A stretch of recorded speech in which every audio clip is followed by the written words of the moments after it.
Welcome back. In this video, we will look at outliers. We will see what they are, how they appear in data, and how we can effectively manage them. So let's dive in. First, let's understand what outliers are. Outliers are data points that are significantly different from other observations in our data. Remember the 45-degree temperature in London example that we discussed? That's an outlier. Now, how do outliers happen? There are several reasons, as shown in our slide here. Outliers can occur due to anomalous events, sensor error, human error, and other unexpected factors. If not handled properly, these outliers can skew our analysis, leading to incorrect results. Once we know there might be outliers in our data, the next step is detecting them. Perhaps the simplest way to detect outliers is through visualization. Simple graphs like scatter plots or box plots can help visually identify data points that are significantly different from other points. Another method is using the statistical measure standard deviation. While it may depend upon your particular use case, a good starting point can be considering data points that are 3 or more standard deviations away from the mean as outliers.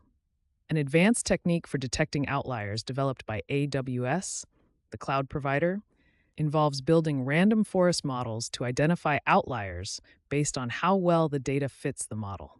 Now that we have identified outliers, let's look at how to remove or resolve them.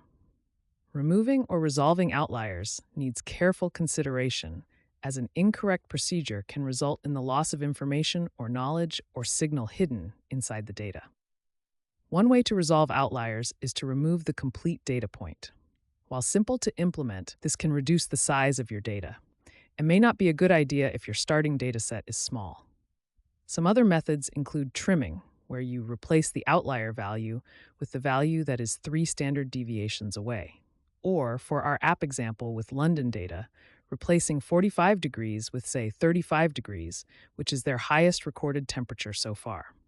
Alternatively, we can use more sophisticated approaches like imputation, where we replace outliers with estimated values like mean, mode, etc.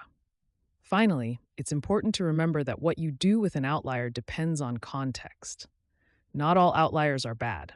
For example, in fraud detection in banking, outliers in transaction data are actually the thing that you are looking for. And that is all for this video on outliers. In the next video, we will see how to detect and remove outliers in real-life data using Python. See you there.